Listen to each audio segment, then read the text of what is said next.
Se traiter en première classe comme un acte d'amour et de considération, envers soi-même et envers son entourage. Se donner les moyens de prendre soin de soi, de sa santé mentale et de son développement personnel. Tu peux donner le meilleur de toi-même sans souffrir et sans galérer. Tu peux faire différemment. Décide de te traiter en première classe. Je vais te donner les clés, les pistes et ensemble, on va dénouer les nœuds. C'est le moment, c'est ton moment. Je suis Émilie Antoine, fondatrice de mapsyenlignechaismoi.fr, le meilleur de la psychologie et du développement personnel. Parce que les femmes représentent la moitié de la communauté, elles éduquent et soutiennent la seconde. Par conséquent, elles ont besoin de se traiter en première classe. Qu'est-ce qu'elle est moche! J'entends encore son exclamation d'horreur dans ma tête. Encore un matin où j'étais en retard. Je monte les escaliers du collège à toute vitesse. La cloche, elle avait déjà sonné et je pensais vraiment être la seule dans le couloir. Soudain, je croise un garçon qui avait l'air d'avoir le même âge ingrat que moi et apparemment, il n'a pas pu retenir son avis me concernant. Qu'est-ce qu'elle est moche! Ça a résonné hyper fort, en tout cas pour moi. J'ai sursauté parce que déjà je m'attendais pas du tout à croiser quelqu'un et puis ça m'a tellement choquée que j'ai honnêtement rien su répondre.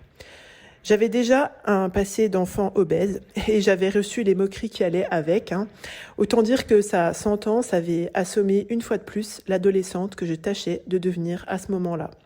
J'ai aucun souvenir du reste de la journée, mais plus de 20 ans après, je peux vous garantir que je n'ai pas oublié cet instant précis. Quand on se construit en tant que femme et en tant que personne, on est souvent rempli de doutes. Bien sûr, tu trouveras toujours une autre qui est plus belle que tu trouves plus belle que toi, plus stylée, plus charismatique, etc. Mais en plus, si tu ajoutes à ces difficultés des moqueries, du rabaissement et tutti quanti, c'est franchement hyper dur d'arriver à accepter son physique et sa propre personne, parce que c'est bien ce dont il s'agit. Je me trouvais de plus en plus laide. Je rentre chez moi, je me regarde devant le miroir et je pleure. Je ne fais pas grand-chose que j'aime, estimant que je suis trop monstrueuse pour mériter quoi que ce soit. J'ai l'impression qu'avec mon apparence, je ne pourrais jamais rien faire. Je suis moche, j'en souffre trop, c'est impossible d'être confiante et de m'estimer. Sont autant de paroles qui peuvent nous traverser l'esprit quand on a du mal avec son physique, et c'est peu dire. Souffrir parce qu'on se trouve laide, moche, hideuse, c'est une réalité qui crée énormément de détresse psychologique et émotionnelle et relationnelle. En tant qu'ado, mais en tant qu'adulte aussi, bien sûr. Ça crée ce manque d'estime de soi va vers des idées, ça commence en fait par le manque d'estime de soi, enfin ça commence, en tout cas ça prédispose à un manque d'estime de soi, vers des idées qui peuvent être franchement noires des fois, en passant par bien sûr de la dépression. C'est normal d'avoir besoin de soutien pour voir la lumière dans ce qui nous paraît être un tunnel sans issue quand on passe par cette épreuve. Bienvenue dans ce 16e épisode du podcast Se traiter en première classe. Dans cet épisode, nous allons voir ensemble les vraies raisons qui nous amènent à nous condamner nous-mêmes de, entre guillemets, trop moche. Et que faire pour sortir de ce cercle infernal de cette dépréciation, de cette autodépréciation. Petite parenthèse, le lundi 7 novembre prochain, j'organise un challenge offert qui s'appelle 5 jours pour apprendre à se traiter en première classe. Je t'invite à rejoindre le challenge. Tu peux t'inscrire en tapant sur Google « Mapsy en ligne chez moi » et tu tomberas sur le site et tu pourras t'inscrire au challenge. Je continue. Donc comme je vous disais dans cet épisode, je vais d'abord donner du pourquoi, si je peux dire ça comme ça, et après je vais vous donner des pistes au-delà de leur réflexion, mais vraiment de remédiation pour pouvoir justement sortir de cette dépréciation infernale. On peut se trouver moche, laide ou repoussante pour de nombreuses raisons en fait. On peut se trouver trop grosse, on peut se trouver trop maigre, trop poilue, trouver que son nez est disgracieux, que ses yeux sont trop rapprochés, que le visage est trop rond. Je vous donne plein de trucs comme ça qui me passent par la tête. En fait, qu'est-ce qui fait qu'on se trouve moche ou laide ou repoussante, c'est qu'on évalue qu'il y a une disharmonie, un manque d'harmonie, je peux dire ça comme ça, qu'on estime être à un endroit donné de son corps ou de tout son corps. Ça peut être du visage ou du corps. Au-delà du physique que l'on a, parce que objectivement, on n'a pas tous le même physique et objectivement, il y a des personnes Si on considère la beauté comme étant des critères objectifs, ben oui, effectivement, il va y avoir des personnes qui sont plus belles que d'autres. Mais au-delà du physique que l'on a, il y a ce que les personnes autour de nous renvoient de nous. Et depuis petite, en fait, ou depuis petit, les projections et les attentes parentales, familiales, sur le poids idéal, si je peux dire ça comme ça, en tout cas à quoi on doit ressembler, est-ce qu'on doit être grand, petit, gros, mince, fit, etc. Autrement dit, la beauté qui est perçue, d'une part, qui est évaluée subjectivement, parce que finalement c'est subjectif, et comment elle est valorisée ou non, en fait. Autrement dit, l'importance qu'on a perçue que ça pouvait avoir dans notre cercle familial ou dans notre cercle relationnel, et quand on est enfant, social, etc., c'est plutôt l'école, ben ça va nous mettre soit dans un sentiment de sécurité ou dans un sentiment d'insécurité. Parce qu'on va se dire, tiens, à partir de ça, je suis aimé, je suis désiré, je suis désirable, etc., au sens social du terme, hein. Mais voilà, du coup, soit on va me faire grossir le trait, soit on va me kiffer, soit on va me faire la misère. Et l'image de soi, elle dépend aussi d'un autre critère. Évidemment, ce que la société nous renvoie comme désirable ou non va énormément jouer sur notre perception de ce qui est beau, de ce qui est désirable, de ce qui est repoussant ou laid ou pas. Je vous donne un exemple hyper concret. Regardez, je ne sais pas si vous connaissez la famille Kardashian. Donc ce sont des sœurs accompagnées de leur mère, si je peux dire ça comme ça. Bon, ce sont des femmes, elles ont eu elles-mêmes des enfants, etc., qui sont très populaires parce qu'elles ont fait une émission de télé-réalité et d'autres choses que je ne vais pas forcément citer. Mais bref, voilà, c'est une famille qui est extrêmement populaire, extrêmement connue. Et cette famille-là, en fait, elle a complètement remis au goût du jour le fait d'avoir des formes, d'avoir des fesses, un fessier proéminent, d'avoir une poitrine opulente, etc., d'avoir un peu le corps, comment dirais-je, pas en bouteille d'orangina, parce qu'il y a aussi le fait d'avoir de la poitrine, etc.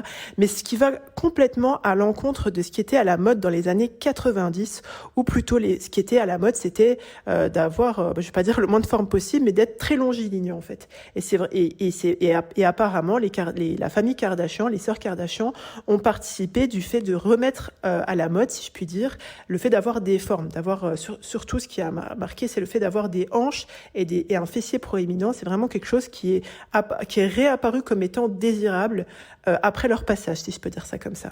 Et tout ça, forcément, ça va conditionner le rapport à notre physique. Comment nous, on va l'évaluer, mais comment il va être évalué par notre entourage aussi. D'un autre point de vue, voilà, je vous ai parlé plutôt d'un point de vue sociétal, d'un point de vue culturel, on sait que ça tend à changer, mais les femmes, tout ce qui est plutôt méditerranéen, avant c'était plutôt des femmes, voilà, pareil, qui étaient bien en chair, etc. C'était plutôt ça qui était désirable socialement, tandis qu'en Europe, les normes étaient un peu différentes. Ça tend à changer, merci la mondialisation. Bien sûr, c'est ironique. Donc, comme je vous disais, tout ça va conditionner le rapport à notre physique. Et comment on a intériorisé que notre physique nous permettait, comme je vous disais tout à l'heure, d'être sécure ou insécure, de comment on perçoit qu'on risque ou qu'on est harcelé ou valorisé, méritante ou punie ou on s'auto-punit. Ça va jouer énormément. Également, un autre point qui contribue à cette image de soi, finalement, c'est les mécanismes psychologiques qui nous sont familiers. C'est-à-dire que si vous avez été baigné, éduqué, structuré, comme ayant eu comme mécanisme psychologique prégnant, où ça apparaît souvent autour de vous et que du coup vous avez pris l'habitude de vous en servir aussi parce qu'on l'a utilisé à votre rencontre ou que vous avez été témoin, eh bien, ce mécanisme-là, dont je veux vous en parler, c'est le mécanisme de la comparaison. Typiquement, se comparer, ça va nous pousser forcément dans des retranchements qui viennent accentuer le mal-être. Parce que, bien sûr, il y a toujours mieux, mais dans ce cas-là de figure, c'est souvent... on n'est pas dans le toujours pire, en fait, on va pas chercher plus pire que nous, si je puis dire, mais on va plutôt se tourner sur ce qui est mieux, et plus on va en fait venir confirmer cette croyance qu'on est moche en regardant ce qu'on estime être plus belle que nous, etc., et plus ça va ce mécanisme-là de la comparaison, il va nous pousser à l'auto-persécution, parce que on en arrive à un jugement. On est typiquement pollué par certes ce mécanisme comparatif, mais surtout par le mécanisme du jugement. C'est pour ça que, par exemple, dans le bootcamp Ma Psy Campus, on travaille beaucoup avec les bootcampeuses à élaborer des mécanismes de compréhension et non pas de jugement pour pouvoir après reformater énormément d'autres mécanismes derrière. Également entrent en jeu les mécanismes de colère et de culpabilité. Parce que souvent, quand on se trouve moche, laide, on a l'impression que c'est de notre faute en fait. Et c'est souvent ce que la société nous renvoie. Si on a du surpoids, c'est de notre faute parce qu'on n'arrive pas à se contrôler pour manger. Si on est maigre, c'est parce qu'on mange pas assez. Si on est étiqueté comme moche, c'est parce qu'on prend pas soin de soi. C'est toujours notre faute. Et du coup, on commence à, les estimations des autres passent au-dessus de notre propre objectivité et on commence à culpabiliser, voire même on peut rentrer dans une colère vis-à-vis de soi-même, dans de l'auto-punitif, ce qui va venir renforcer l'idée justement qu'on ne mérite pas grand-chose dans la vie, du fait justement de cette laideur, entre guillemets, présumée. Et du coup, vous voyez, on intériorise en fait ce qu'on nous renvoie et on commence à se faire la misère à soi-même, si je puis dire. Se trouver moche ou grosse ou maigre ou trouver qu'on a une sale peau, bref, tout le panel auquel vous pouvez penser, en fait, c'est qu'une affaire de perception, d'une part. C'est qu'est-ce qui va nous renvoyer qui est perçu en nous et comment nous, on perçoit justement ce qui nous est renvoyé et ce qu'on voit quand on se regarde dans la glace. Je me rappelle, à titre indicatif, qu'à l'époque, donc quand j'étais adolescente là et que j'ai croisé ce charmant jeune homme qui s'exclamait « Ah, qu'est-ce qu'elle est moche !» Moi, quand je me regardais, après, je me trouvais aussi moche. Je voyais pas... Et il y a pas très longtemps, il y a quelques mois, je suis tombée sur une photo de moi à cette période-là, je me rappelle, parce que j'avais les cheveux au carré, et je me suis regardée, je me suis dit, mais en fait, j'étais pas si moche que ça, j'étais même pas moche du tout. Donc c'est vraiment, vous voyez, la perception et l'interprétation que j'ai eue à l'époque de tout un tas de paramètres m'ont fait arriver à la conclusion que j'étais moche. Alors que plus de 20 ans plus tard, quand j'ai vu ma photo, je me suis dit, mais en fait, j'étais pas moche parce que j'ai pas du tout la même perception et pas du tout les mêmes critères d'interprétation que quand j'étais adolescente ou jeune adulte. Parenthèse refermée. Et ce qu'il faut se dire aussi souvent, c'est que quand on a une telle image de soi, on s'autorise pas certaines choses.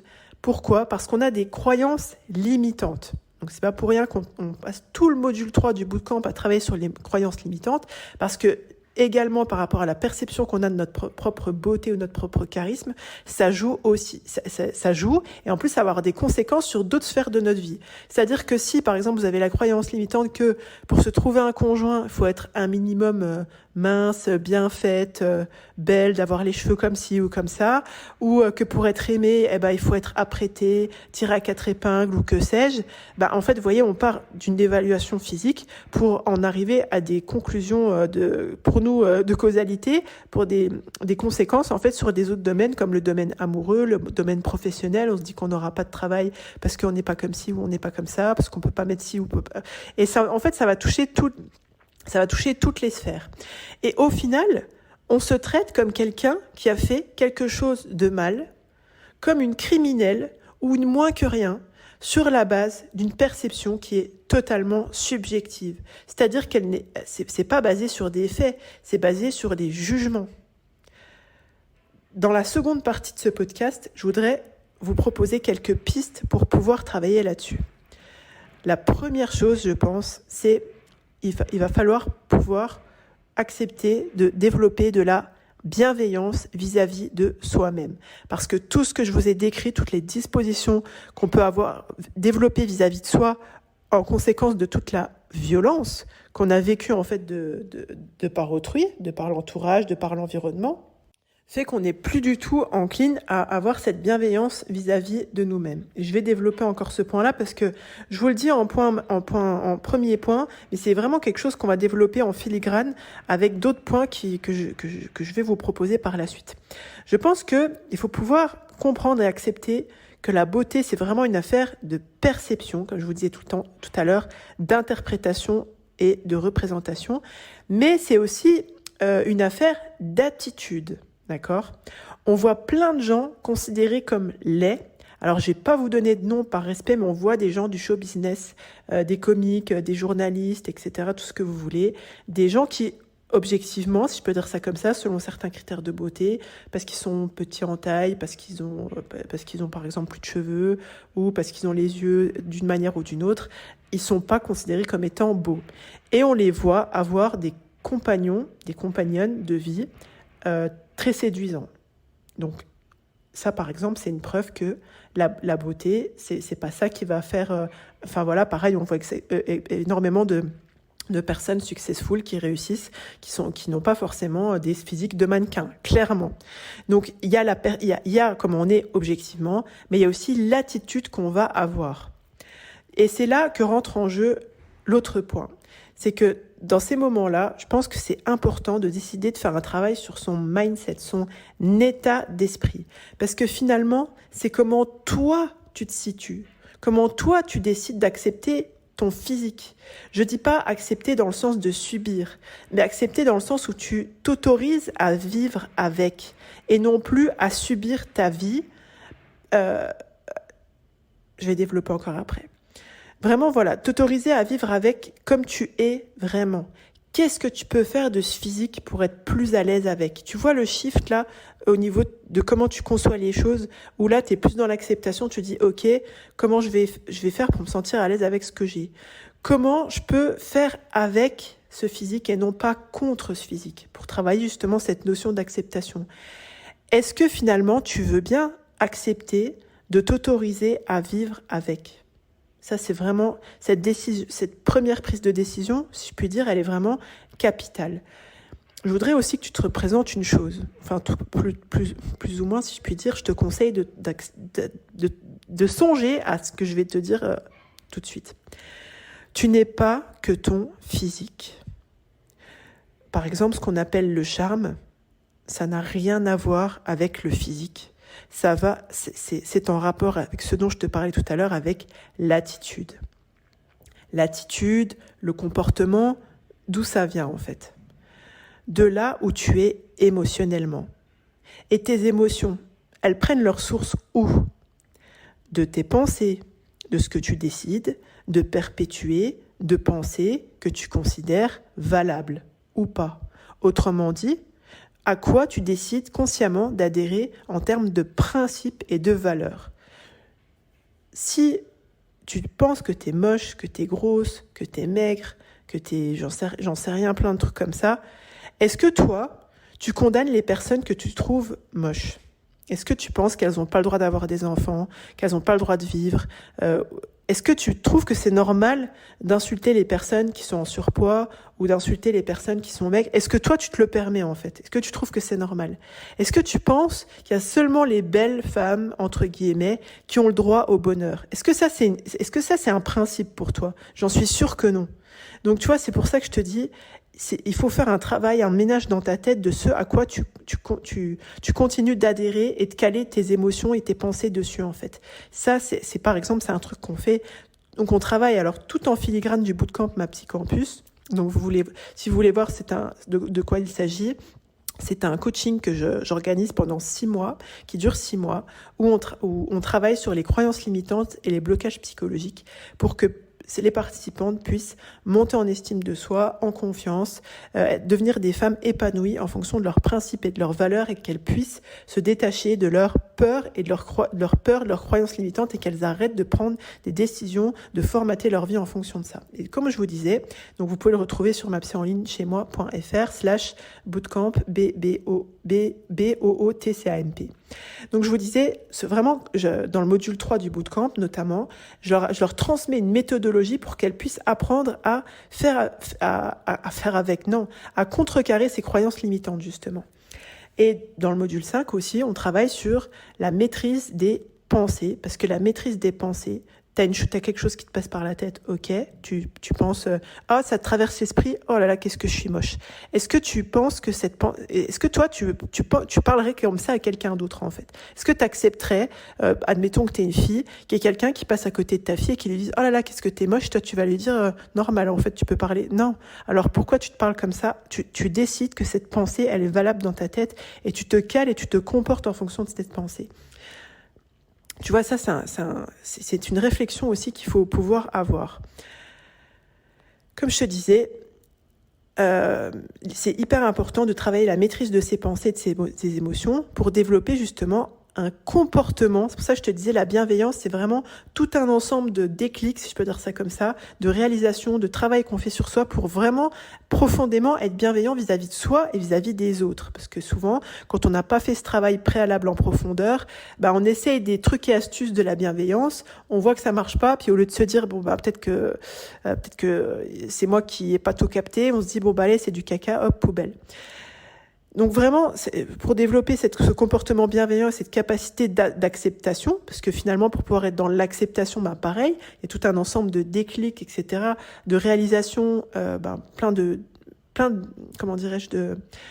travail préliminaire que d'ailleurs je fais faire aux bootcampeuses pendant le bootcamp, pour que justement elle puisse être dans les ressources et dans la disposition de la bienveillance et de l'acceptation véritable. Pas le truc où on se raconte du blabla et du coup ça dure que 2 semaines et après on retourne dans les travers. Tout ceci étant dit, il faut aussi, là je t'ai parlé un peu du travail entre guillemets global, mais il faut se dire un truc, c'est que tu as besoin de prendre du temps pour penser tes blessures. Quand on a souffert pendant longtemps, s'autoriser à vivre, ça passe par le fait d'accepter de prendre le temps pour guérir, pour déposer ces traumatismes dus au harcèlement, à la maltraitance, à la négligence qu'on a reçu vis-à-vis des autres et qu'on a continué de perpétuer vis-à-vis de nous-mêmes, pour justement ne plus vivre en fonction de ça, mais plutôt d'être en capacité de se caler sur nos propres aspirations, nos valeurs, nos principes. Et là, je vais venir au point suivant. Comme je te disais, tu n'es pas qu'un corps, un visage, qu'un physique. Et je pense que le fait de se concentrer sur ses aspirations, sur ses projets, ça va vraiment nous permettre de vivre avec un grand V, si je puis dire. Ce que peut-être on s'autorisait pas avant. Parce que avant, quand on est en mode je suis moche et j'ai le droit à rien et je mérite rien, en fait, en vrai, on est calé sur le blâme, le mécanisme du blâme, de la culpabilisation, de la honte, d'être soi. Et forcément, quand on part de là, on a du mal à construire et à se construire, à construire une carrière pro, à construire des amitiés, des relations, une vie amoureuse, des relations saines avec ses enfants, etc. Donc, si tu te cales sur une autre approche de vie, tu vas construire petit à petit un autre état d'esprit. C'est vraiment ce sur quoi j'entraîne, si je puis dire, les bootcampeuses avec qui je travaille. Un autre état émotionnel. Cascale sur un autre état d'esprit, petit à petit, c'est étape par étape. Ça, c'est un truc que je répète tout le temps aux femmes que j'accompagne. Un autre état émotionnel qui va leur donner justement d'autres ressources pour penser leur vie sur ce qui est bien plus vaste que le physique. Oui, c'est entre guillemets, c'est important. Ça a son importance, le physique, mais il n'y a pas que ça, en fait. Tu auras peut-être même plus de ressources, du coup, quand tu fais ce travail sur ton état d'esprit, sur ton état émotionnel, quand tu te réappropries ta vie, j'ai envie de te dire, forcément, tu as plus de ressources après, pour perdre du gras si c'est important pour toi, pour prendre du muscle si c'est important pour toi, pour t'occuper de tes cheveux si c'est important pour toi, et tutti quanti, ou pour faire d'autres causes pour améliorer ta condition physique. Parce que moi, je suis pas là pour te dire, je sais pas, admettons, tu t'es cassé le nez quand t'étais enfant, t'as une déviation de la cloison et ton nez, il est disgracieux et puis en plus tu respires mal. Moi, je suis qui pour te dire, reste avec ton nez toute ta vie si t'as envie d'en avoir recours à la chirurgie esthétique, en fait, tu vois. Mais ça, c'est pour te dire, en fait, qu'il n'y a pas de fatalité. C'est vraiment ce qui est important pour toi qui compte, pas en mode, c'est ce qu'on t'a renvoyé qui était disgracieux, etc. et tout, mais ce qui te plaît à toi, ou ce que toi, vraiment, au fond de toi, dans tes croyances que tu te réappropries, t'as vraiment envie de changer ou pas, ou de faire avec, tu vois. Voilà. Après, faire avec, ça peut s'approfondir, ça peut s'enrichir. Vraiment, ce que je voudrais que tu retiennes, c'est qu'il n'y a pas de fatalité. Il n'y a pas de fatalité. On peut toujours faire différemment, en fait. Mais c'est pour ça, il faut vraiment s'autoriser à vivre les choses, à penser les choses, à se caler sur quelque chose de différent, à mettre un coup de pied, si je puis dire, dans la fourmilière pour que les choses changent. Alors déjà, je te réinvite à t'inscrire au challenge qui est offert, qui commence le lundi 7 novembre 2022 prochain. C'est 5 jours où je serai sur un groupe privé et chaque jour, je vous donnerai, entre guillemets, une petite leçon. Ça me fait rire de dire ça comme ça, avec un petit exercice pour que vous puissiez commencer justement à initier un changement. J'aimerais beaucoup avoir vos retours sur ce podcast. Alors, vous pouvez m'adresser une note, une review, un commentaire, un petit pouce sur une plateforme d'écoute ou me faire vos remarques en commentaire. Je suis toujours contente de lire vos retours. Pensez à vous abonner. Si vous êtes depuis Insta, vous pouvez nous mettre vous pouvez même, alors c'est @Emily_Antoine. Vous pouvez ajouter aux favoris pour profiter de toutes les publications. Et sachez aussi qu'il y a d'autres programmes de psychologie et de développement personnel qui sont offerts sur mapsyenlignchez-moi.fr. Je vous remercie beaucoup de votre écoute. Et bien sûr, pensez bien que vous êtes la première personne à bénéficier du crédit que vous accordez à votre existence. Au plaisir de revenir dans vos oreilles. Bonne journée ou bonne soirée ou bonne nuit. Bye bye. Je viens de te présenter le podcast Se traiter en première classe, ta dose hebdomadaire pour te construire le mindset d'une femme épanouie et en phase avec ses valeurs et ses principes. Chaque semaine, je vais te donner des explications impactantes et des conseils concrets pour que tu puisses vivre en fonction de tes aspirations et non en fonction de tes peurs, de tes croyances limitantes et de tes blocages.